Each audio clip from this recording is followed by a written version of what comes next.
So I went out with a friend last night, and he's an astrophysicist, and it was just kind of funny. It was the first time that we'd really hung out, and he did an experiment with me where we had little strips of paper, and he got one of the pieces of paper wet, or like set the piece of paper on top of a little puddle of water, and the part that got wet immediately obviously absorbed up all the water and like stuck to the table, but the part that wasn't wet curled upwards. I could show you, but I'm not going to. I'm just going to describe it, because you can do it for yourself. But the paper, it was just a small strip of paper, but the tips of it curled upwards. And obviously any part that you would get wet would stay down, but the parts that weren't would curl upwards unless there was water on both sides. It was interesting because it was like, when I first saw it, it wasn't like it didn't make sense to me, but then he asked me to explain what was going on. And it made sense in my head because I could look at it and just like see it, but I didn't know what was going on. I didn't know how to describe what was going on. I guess I really didn't understand what was going on. And so he explained to me about differential expansion, or extension. He explained both, and how the paper, because it's porous, when it gets wet and absorbs water, it expands. The fibers expand. That's what makes the paper like flat, like longer and flat and everything, and it expands out. So he was saying that because the paper is dry on top, that little part that gets wet on the bottom extends, but the rest of it stays the same, so it forces it to curl. If that makes sense, because okay, so there's the paper, and if this part right here pulls out, but the part on top of that doesn't, so even if it's like this, but like this part starts pulling out, because the stuff on top doesn't, it bends it. And I thought that was really interesting. It was just a cool little experiment that he showed me, and it's something that I guess I'd even seen, but just never really contemplated. And what was really interesting to me was that he's an astrophysicist, so he has the terms that I don't know. He's really, really well educated, and he's really intelligent. So to learn that it was differential expansion or extension was really, at first, and I even still was considering it like unbalanced expansion or extension. Okay, it's unbalanced because the stuff on the top isn't, and the stuff on the bottom is extending, so it's not balanced, and that's why it's curving. And because it curves, so what's the stuff that's in this process? It's the bottom of the piece of the paper that gets wet. The top of the piece of the paper isn't wet yet because it hasn't absorbed the water yet. In that, there is two separate aspects now, because there is a part now that's gotten wet and there's a part that isn't wet. So now the paper in of itself, it already had the top side and the bottom side, but now there's a difference in those, and there isn't a balance because the bottom is now expanding, but everything else is staying the same. So it's causing it to warp, and the part that's expanding, which is the bottom of the piece of the paper, is forcing everything that isn't the bottom of the piece of the paper to deflect away from it. What was the word that I used? Repulse. I'm sorry, I'm having a hard time communicating. I don't know, I thought that was really interesting. So the part that, because I like to see physical things and then try to take the metaphor from them. To me, everything that's physical and that's outside is a metaphor for what we're experiencing inside. There's obviously different levels and dimensions. There's the dimension of the reality that is what exists to everybody. There's the dimension of the reality that I create for myself, that I see, my own perception of the reality that we all live in. And then there's my shell's experience, that experiential reality of both what it is that's actually going on and what it is that I perceive. And then there's my inner there's my inner, which is my subconscious, which is still part of my mind, and of course the duality of both of those. And then there's outside of even your subconscious, so there's your conscious, which is like the inner workings. Then there's your subconscious and the duality of those. And then there's, that's in the duality of those. I added 2 extra ones. And then even outside of your subconscious, there's, because that's still personal to you, like your conscious, your subconscious, still your brain. There's still an aspect that goes even deeper than your subconscious that's actually the subverse. Like, it is the universe. It's the relation that we have with everything. You know, that interconnectedness. To me, I call it the image of God. There's the image of God that we were created in, and then there's the mark of the craftsman that all existence has, that I would call the matrix. So there's, that's like, and I guess that does add up to 9. And 9 is, I've been theorizing that there's 9 dimensions, but could only account for 5 up until I just now was able to account for those. So I do believe that there's, for me, as far as I can understand, and I'm only 26 and I'm a loony, like, I don't think that anything that I think I know is anything that I could ever know, truly. Whatever I say, like, everything is just, like I said, everything, as soon as I speak words, I'm creating something that's real. It was just a thought, but, like, thoughts are passing because they're personal just to me, and I'm not significant in my individuality in that sense. Like, when it comes to the greater picture, my words are the first action, and they are the first manifestation, and so as soon as I even speak about these things, I am creating something physical, and, like, having to use words which are physical, and obviously I'm only limited to my vocabulary and my vague conceptions and misconceptions of reality, and so it's everything that I say the way I say it only because I'm aware that I can't say anything new, you know what I mean? Like, I do believe that everything that I know are only things that I've come to realizations about, like realize, like, so I already knew it, it's just now I'm, like, realizing it, you know, like, it's already information I had, it's just being sequenced in, and I used to think that before I started understanding things about DNA, but I used to think that just looking at a child, when you see a baby and you see that light in their eyes, and you can see that, like, whatever it is in a baby, like, you can see that they don't see reality the way that we see it. And you see that in people that are, like, have lunacy. You know, you see that people, like, in different sorts of, you know, mental illness, there is a certain light in certain people's eyes according to how much of the collective reality they're a part of, or aware of even. So, I don't know, so when you see a baby, like, I had this idea that the light that's in a baby's eyes is the same light that we see the moment before we die. Because I do believe that all things are cyclical, and like I said, like, I obviously relate the same to, like, when people have lunacy, when people are seeing, like, and I already did a video about schizophrenics and stuff, so different sorts of mental illness that, it's people being more sensitive to these other dimensions that we do exist in.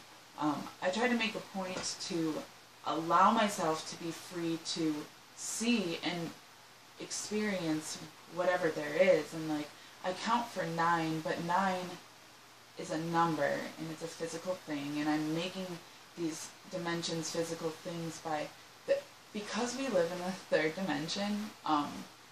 The third dimension is that manifestation. It is a specific completion. It's why 33 is so important, because there has to be a completion of this completion for us to be able to move forward into this next. And like I have it on my first set of videos about this sort of stuff. Here there's the third dimension that we live in, the fourth dimension, which is the metaphysical, and then the fifth dimension, which is the intra-dimensional, which will exist beyond this. Like the third dimensional, because it's a realm. It's if you watch these movies, if you watch all these stupid rantings that I have in series, it'll probably make more sense. I'm just obviously just blathering on about the things I think.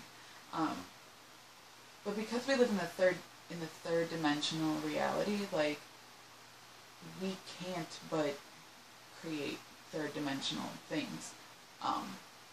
We can create first dimensional things, second dimensional things, or third dimensional things. I believe that we are existing in all 9 dimensions at the same time in the way that I described them. Obviously it's all happening at the same time, but like because of the sphere we're in, you know, like this earth, like the sphere that we're in, and it's a carnality, like it's our connections to the stuff that we're wearing, the skin and stuff that we're wearing, like that keeps us from being able to like actively work and manifest and manage within all of the realities of dimensions and realities at the same time. It's dimensions. Reality is a whole other thing, because reality is just a concept. I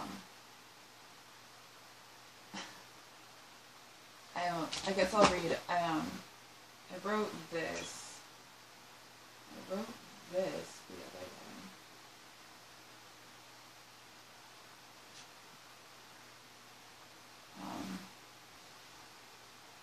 Maybe it was even yesterday, to tie everything in. So sanity is an object.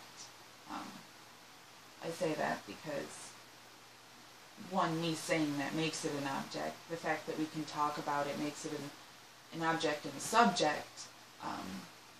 I think I also might have said in a different video too about how objective and subjective are the same, because they have to be for each other. But obviously that I apply that into all things, because there's a duality to all things. So in the third dimension, and it's only because like we're living in the third dimension, so we're seeing that first and second, and like we have like this perceived conception that we have a right and a left. We have 2 eyes that we're looking out of, so we're seeing, and that's the thing about like, okay, so like Islamists believe, I remember that there was a guy one time, he used to stop at the same, I'll read this in a minute. I used to stop at the same gas station on my way to and from work every day, and there was always the same guy that worked there, and he was a younger guy, and he was real nice, and I'm real friendly, you know, and so, like, I knew that he was real respectful, and I knew that because I'm so friendly, like, I kind of almost liked going to that gas station in specific, just because he was such a respectful guy, like, I had to act a little bit better, you know, like, I wasn't just being real nice and friendly and smiley and, like, flirtatious, like, he held me to a higher standard just by being the person that he was. I really liked that, so, like, as soon as I adapted that, it opened up this door where we were just able to start communicating on a normal human level, and he was explaining to me about how just differences in his opinion, obviously, of like he came here to America to make the money, and like his family, I think his dad and uncle had already been here, and they were already running the business, and it was just such a good prospect for money that he wanted to come and get money, and like his whole plan was to come here and get money, so that hopefully eventually he would be able to have enough money to have the woman that he was betrothed to be able to come here and be with. And it was really beautiful because he was talking about her, about how there's you know, like there's arranged marriages, and he was supposed to have an arranged marriage, but he didn't want that woman. The woman that he wanted just didn't make as much money though. Like, she wasn't of any sort of status, so it was kind of dishonorable for him to be with her rather than with the woman that he was supposed to be betrothed to. But he had decided, and like, he had decided that it was, and he even said that a big part of it was, like the way that he saw that Americans could be free made him feel like he could be free to make the decision to be with the woman he loved rather than to marry into money, and like that we were talking about the spiritual struggle that he had and how he was still kind of in a spiritual struggle of validating, dishonoring his family, or even having a fear of dishonoring his family in the midst of all that. But how he really did believe in this love. And like, I thought that was amazing. And then we got to talk a little bit more, and I was talking to him about having grown up and having Christian beliefs, with all the things that I knew about Christianity and all my conceptions of Islam, and he was saying the same from Islam to me, and would give me different verses and different things to listen to, and I would do the same. And it was cool, because it was like, I mean, I would spend a couple hours just talking with him in the gas station, and then I got to a point, I think, where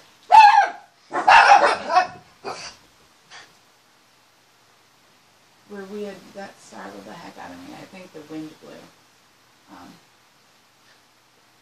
Then it kind of, I think, got to a point where, like, we had been talking so much that, guys, come lay down. Chill out. That it was, he didn't want us to have, like, a relationship. We didn't know each other's name or anything like that. Like, that was all just talking, but it came to the point where I think we had been talking about a religion enough that he was like, he didn't want to be my teacher. If I wanted to learn more about Islam, that he would have women that I could talk to. And I really like I said, he was a really respectful guy. And I really appreciated that. But through talking with him, I did learn a lot about Islam. And he was explaining about the Dajjal. And in relation, the Dajjal is exactly what the Bible talks about as Satan, like, as being the serpent and being trapped in the pit and in chains and everything. And, like, there being gates with locks over this pit, and the church having the two keys, the true church, the true Catholic Church having the two keys and for the gate, and being able to open that. And to me, that's obviously our Roman Catholicism, Christian, Judeo-Christian, like, Zionistic. Well, Zion is, like, obviously, like, the point. It's both of them at the same time. It's the Star of David. But there's the Christian, and then there's the Islam, and, like, all the different, I'm not very well educated about Islam, but, like, all the different, I know that there's Sheikh, and there's, Shias. So, I know that there's different sects, and I know that there's also a lot of different stuff, but I just totally don't know about this stuff, but, like, that there's, the lines of, I mean, it's all Abrahamic, but, like, there's different, like Hittites or whatever, like, there's different, like, tribes that have branched off and now are, like, their own, like, like, Palestine is one, but, like, there's different realms. I'm not aware of much about that. I try to stay out of it only because it's, I mean, I was in 6th grade when 9/11 happened, and I mean, my family, like, especially my brother, he's 4 years older than me, and then my oldest brother is 6 years older than me, and my brother right away, because I was in 6th grade, so he was already, like, learning about, he was really into UFOs and stuff, and, like, started getting into conspiracies and stuff way back when. So when, like, when 9/11 happened, like, as soon as that happened, like, telling me about all the stuff that, like he was already watching it, and, like, told me about the Trade Tower 7, and, like, like, just all the different, like, structural issues and everything. Like, he got me really, and that, obviously, that's what started me being able to go into that rabbit trail, too. But, so for me, like, this war, whatever, like, I just tried to stay out of it, because I did feel like as soon as that happened, Um, and especially just because I was in the church so heavily, and like everybody was just so like, just jump on that Republican bandwagon, which I just despise. Like, I just tried to stay out of it, and like, I screwed myself over in school, so I'm not well educated. I didn't pay attention. I haven't learned geography or anything like that. And now, like, I'm like your average American. Like, there's so much news about so much in all the rest of the world. Like, I can't tell you the difference of what's going on in Istanbul. Like, I don't even know if Istanbul still exists. To be completely honest, like, I know Turkey, like, I know about where everything in Europe is. Like, I think I could pretty much tell you where stuff is and, like, have a vague sense of where basically everything is. But it's a vague sense, and I think that, like, everything that I know, like, I just haven't studied. So it's like I know all this stuff. I'm just not educated about it. So I'm not aware of a lot, and, like, I just haven't applied myself properly. I'll be completely honest. I don't know a lot of that stuff. But there's a lot in the Bible that and like I've been raised on the Bible, so like there's a lot in the Bible though that's coming up now, and of course, I mean, and it's always happened, but like I think that there's actually specifically like it's actually happening.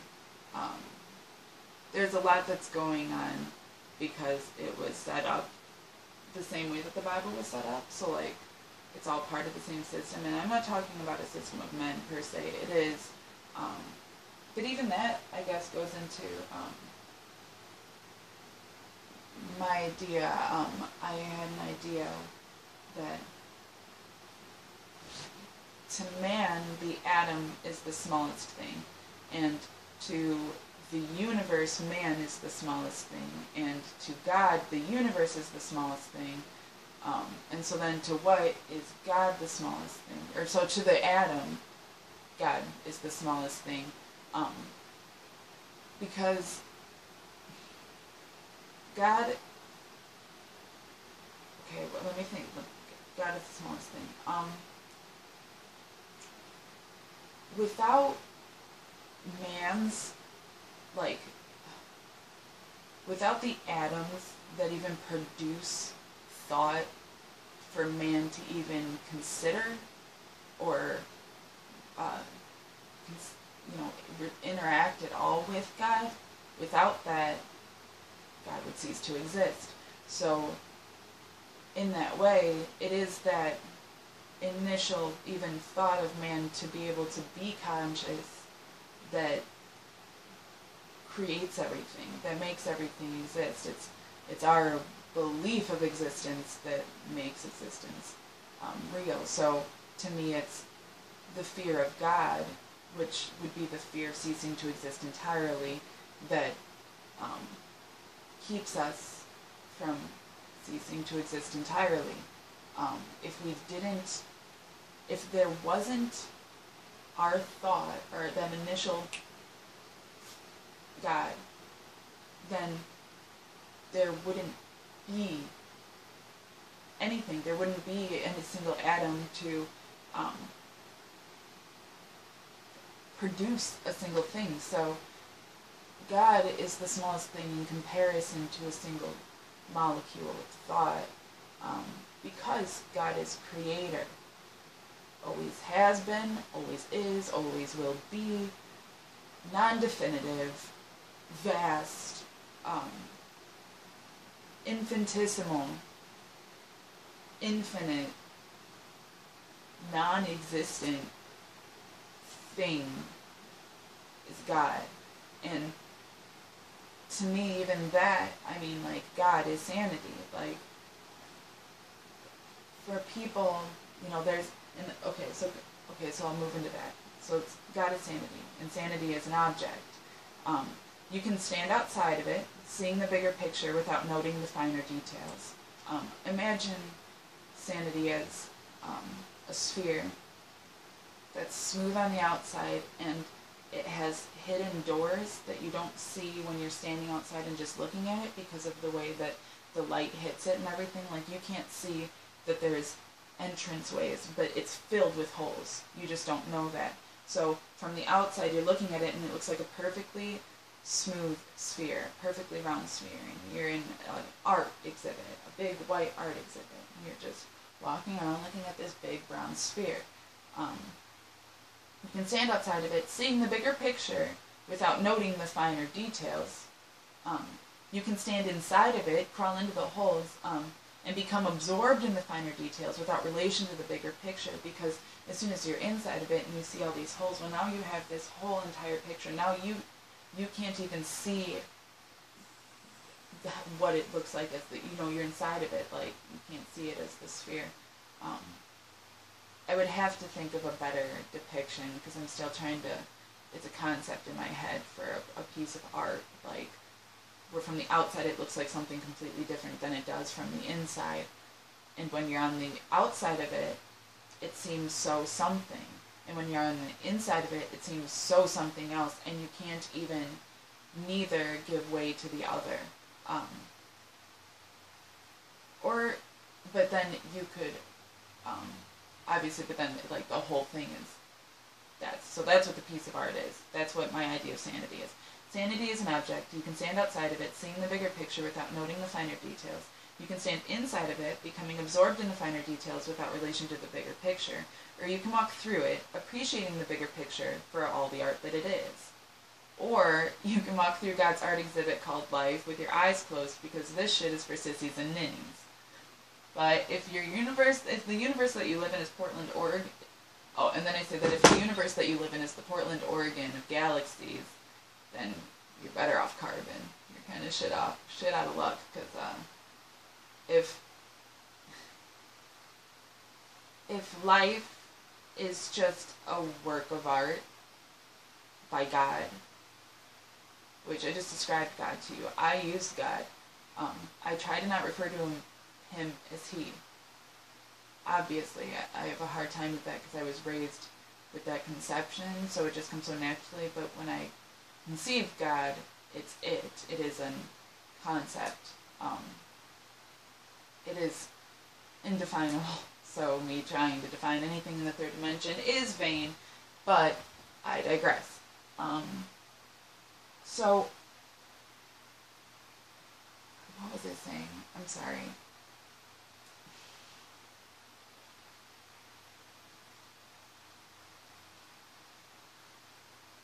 An image of God, sanity, walking through it.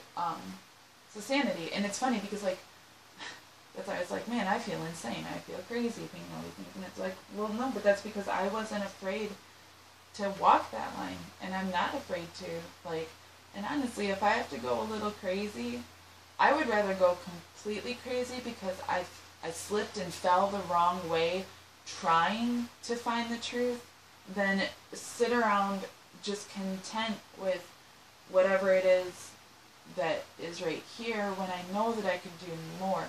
It's hard though, because I do understand that, like, in this third dimensional existence, it's finite. So, like, and like that in of itself is an infinite concept.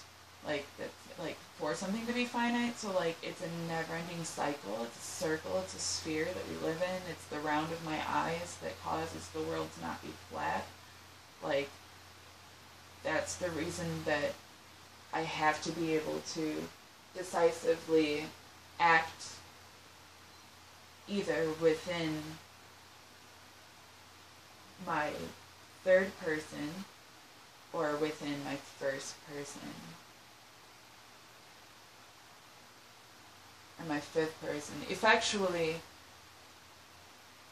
every other person, because of the is a duality. So, like, it's still, even though there's two separate things, it's just two sides of the one coin. So you can count it however you want, and that's why I've been skipping in between. Like, I can count up to 9 dimensions, but then when I'm talking in a more literal sense, I tend to only use really 3, 4, and 5, just because first dimensional and second dimensional is, like, concept work. Like, I mean, that's what I'm, like, art, drawing.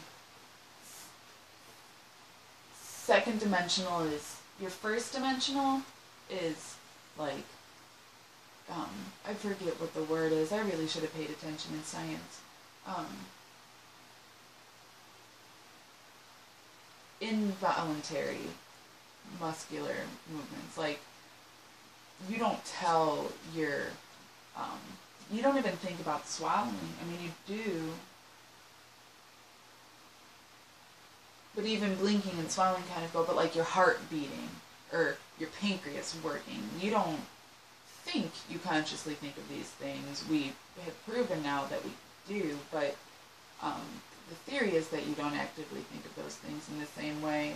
That's our like our first dimensional experience. Our second dimensional experience would be, so that's our subconscious. Our second dimensional experience would be our conscious, like I'm choosing to move my mouth the way that I'm doing it. You know what I mean? And then third dimensional would be like when I'm actively now considering what relation my second person has to the third person that's being received. Like, and I think a lot of people tend to stop there, just in their own vanity. Like, we become self-aware to the point of being able to know that other people are consciously thinking of us and are aware of us.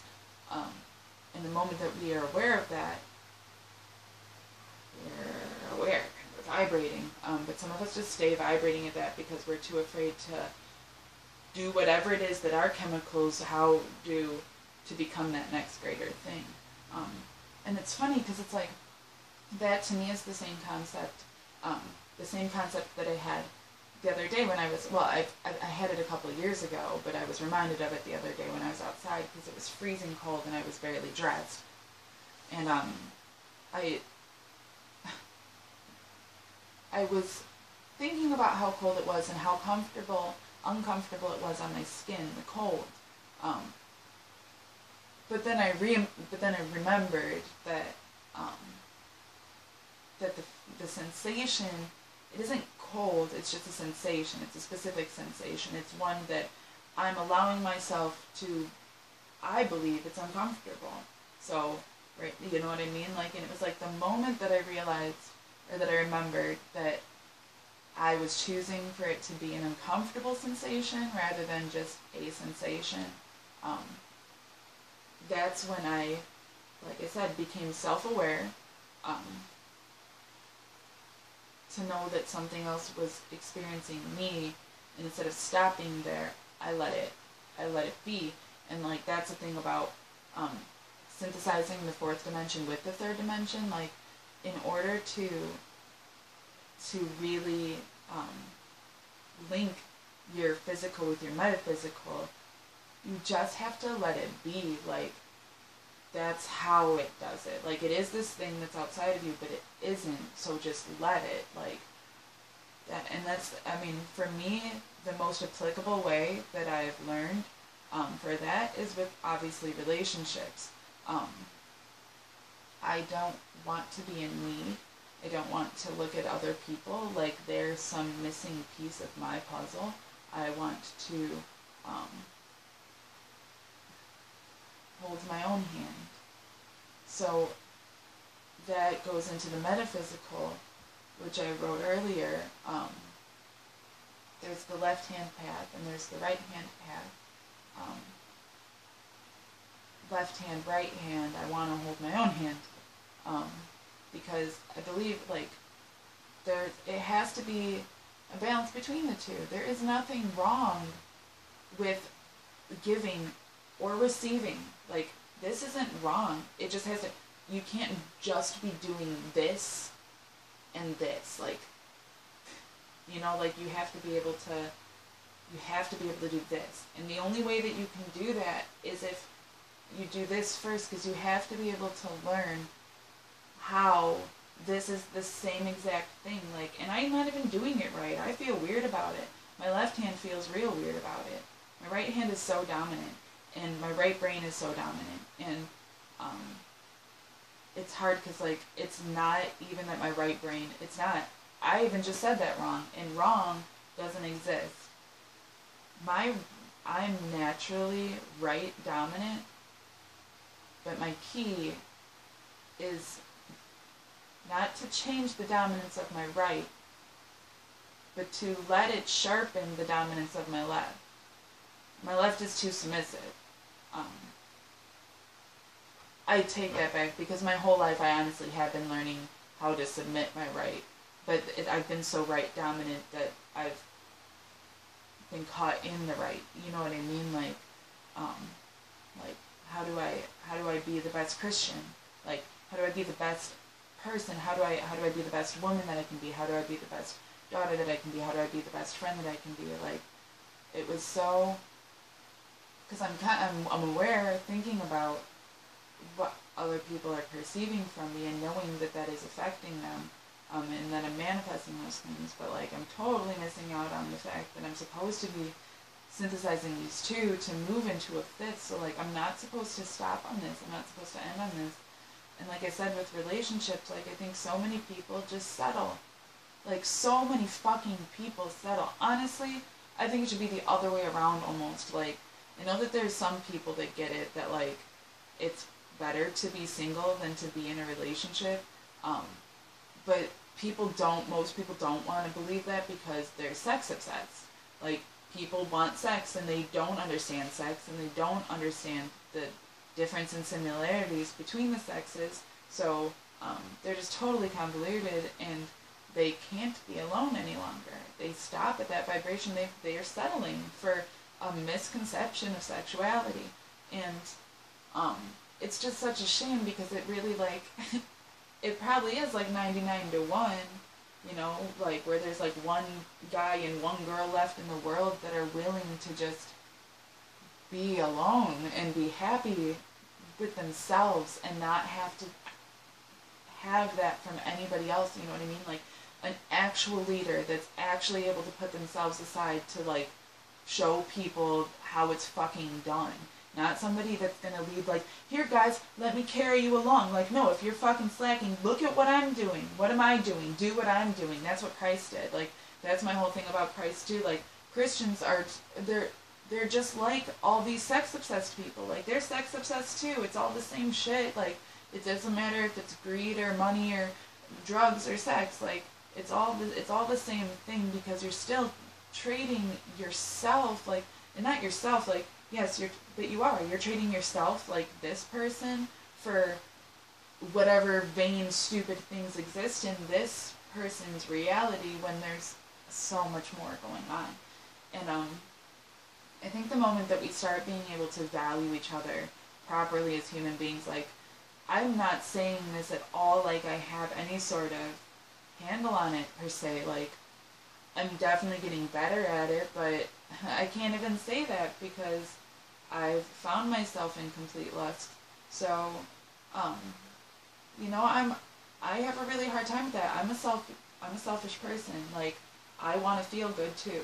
I do too. You know, I don't want to just make other people feel good. And like, to me, it's like, it's not about that. That is still being stuck in that right. Like, as soon as I start even considering the left, it's like, oh my fucking God, there's just so much that I didn't realize. You know, like, I've been damning things my whole life and setting myself up for failure because I've been damning things, which has been giving me a reason to have to need a salvation that I wouldn't need if I would just accept the salvation for what it is. The illusion is that there's an illusion. If Christ said that Christ, Jesus, the same, we're the same person. And I'm not saying we're like all of us, you, me, we're all the same person, we're all Jesus, like, we're all everybody. He said that he wasn't coming, like, because all these religious people all the time, like, and it's hard because I get that, like, it is the Christians that I fear the most. I fear them, like, I fear them taking away every one of my freedoms. I fear them, like, because my family is Christian, and, like, I don't mean that in a bad way. I've been raised Christian, but, like, Christian doesn't mean what it's supposed to mean. Christian is supposed to mean those that emulate Christ, and to emulate means to equal or exceed.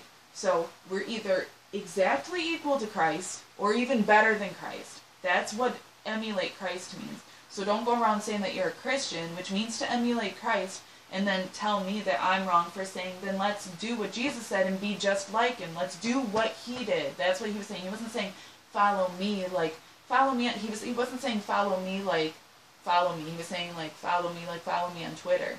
Like, and I say that stupidly, but, like, it's true. Like, he was saying, like, do what I'm doing, though. Like, I'm your example. And Christ did it well. Don't get me wrong. I'm no shining example of that. I'm, at best, a shining example of what trying looks like. And do or do not, there is no try. You know, my best really is filthy rags, but only because I continue to view it that way. And it's, the more I start to learn myself, the better I see the rest of the world. We're all the same. And when I look at people, like, I see aspects of myself. Like, you know, like, I relate to those things. Like, I get it. I haven't met a single person that I haven't been able to relate to. And I don't say that like it's some great thing. I say that, like, I make a point to try to just empty myself of myself to find that, like, who I really am is who everybody is. And, like, if everybody just did that, like, I don't do it for myself. I do it just because I feel like that's what we're supposed to be doing. And, like, I don't want to do it, and it's not fun all the time, and, like, it's not easy, but I want to do that only because it's so much better. It's just so much better, and, like, no, it's not easy at first. No, it's like once you know, you're on the giant drop and you fall on, like, your stomach at first, like, you feel like you died. You know, like, when your stomach drops, like, it is scary. There's nothing like it. But then when it's over, it's like, oh, that wasn't much. You know, and, like, that's what life is. It really, really is. Death isn't death, it's transition. Like, we can prove it. We can prove it with our bare hands, but we can also prove it with just our own sense. You know, so, like, and, like, I mean, I just don't know what there is to fear, except fear itself. Our ideas are what are holding us back. And it's my own conceptions. Like, I'm trying really hard to make a point to be confident with myself, and only because if I can't be confident with myself, then how could I ever blame anybody else for not being confident with themselves? And, like, I've been taken advantage of a lot because I've put myself in a lot of really shitty situations, and I've tried to maintain as much neutrality as possible. So I've taken a lot on, and, like, it's always been a good thing because I've always been able to neutralize it. I'm not going to say always like I'm some great thing. I've definitely tripped and fallen, and I'm still stuck in a lot of it, dealing with the consequences of it. But to me, it's important, like, when I've done that and maintained that, I've crucified what it is that needed to be crucified, and it has come out better, and I've come out stronger for it. You know, and it's like that burning, like, we all are phoenixes in that sense. Like, we, as human beings, do not learn outside of opposition. We don't exist outside of opposition. That's what's so brilliant and amazing about learning about quantum physics. And I say quantum physics, and, like, if you think that's a big word or something, it's honestly only because you haven't even looked it up or really tried to pay attention. Like, just try to pay attention, maybe. I don't know what it is, but, like, to me, and I don't think I'm some great person. Like, I really do believe I'm just like everybody else. And to me, like, if you just apply yourself a little bit and, like, try to pay attention, like, when you learn about quantum, like, the idea that physics was always, here's these three molecules. There's two hydrogen molecules and an oxygen molecule, and they're configured in this sort of fashion, and that makes water. And water works this way. When they vibrate at this, when they vibrate at this, when they go this speed, this heat, you know, whatever changes or whatever fluctuations, physics. Quantum physics is why that's a hydrogen molecule and the oxygen molecule is something separate from that, and why there's space in between, and what is that space in between. And that's when we started learning about antimatter and dark matter, and now we're working with those things, and we have, like, a giant hadron collider, and, like, we're able to produce the Big Bang, but the Big Bang is a black hole.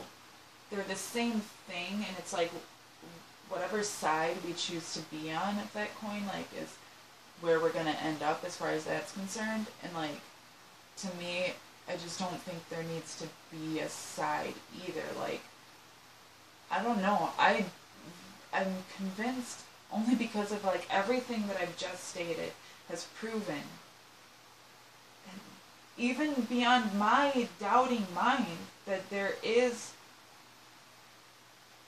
a duality. Like, that there is, that everything has its own duality, but like that doesn't matter. So if we were to produce a black hole and in effect produce the Big Bang, create an alternate eternal, like, I don't mean eternal, but like cyclical, I guess, just death and creation, or vacuum and projector, because we live in a holographic reality, get it, like a projector, then I still feel like there's still something outside of that. And like, I don't know, I guess when I said like the fear of God is the fear of ceasing to exist entirely, like, really do believe that. And like, it's funny because I've watched a lot of horror movies, and like, I didn't for a long time because it just got really bad, and I started getting really into like the darker stuff I got into in the world, and seeing how evil the world really was, the less I wanted anything to do with horror movies, because I was sick of seeing the evil. But like, now that I've neutralized that feeling and that idea of there even being good or evil, in that sense, I've been able to start watching horror movies again. And it's funny because I've just watched them all, and I'm just not entertained. Like, I don't know, even the concepts of, like, I watched Angels and Demons. I know that's not a horror movie.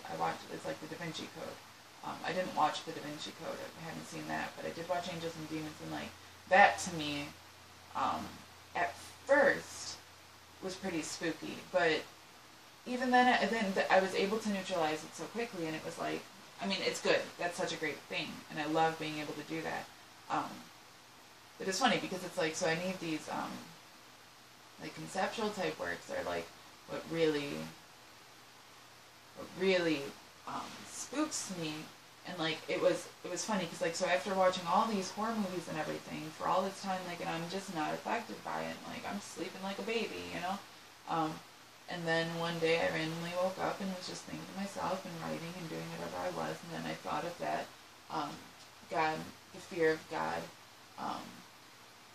Well, I thought of it, and it was, even when I first thought of it, I didn't think of it. So like, I thought, the fear of God being the fear of ceasing to exist entirely, and I even wrote it down a couple times, and like, it wasn't until maybe even a day later that I really went back and rethought of it and was like, oh wait, right, like, the fear of God, so God equals ceasing to exist entirely, like, and then I got really spooked, like, I think I kind of jumped, like, that was definitely a jolt, of, you know, like, oh right, and it's, my brother one time was talking about an acid trip that he had, and he's talked about it a million times, and I've heard him go through it a million times, and it was a really, really intense thing. It was a salvia trip, but he was on acid, so it was a 6-hour salvia trip, and he's explained what the trip was and stuff, and like, that in of itself is actually, it's like, I mean, it's crazy, but like, he was talking to me a little bit ago, where like, now all this time has passed and stuff, and he's in this state of viewing it oppositionally now, and he said that when he was tripping, he almost felt as if he was receiving, and it's funny because I know that people have heard, I haven't, but I've heard other people talking about it, so I know that people have heard Joe Rogan say similar type things, and I know tons of celebrities have said, tons of them, I've heard them talking about receiving information, even Aleister Crowley, like, talking about receiving guidance and information from an outside source, like, and my brother was describing that it was, well, even when he received it, like, and maybe having grown up Christian, that he received it like it was information he wasn't supposed to know. It was a cult, you know, like, it was hidden, it was esoteric, it just had this looming, like, weird feeling about it. It was something that he it felt like he wasn't supposed to know about existence, and like wasn't information for man to receive, and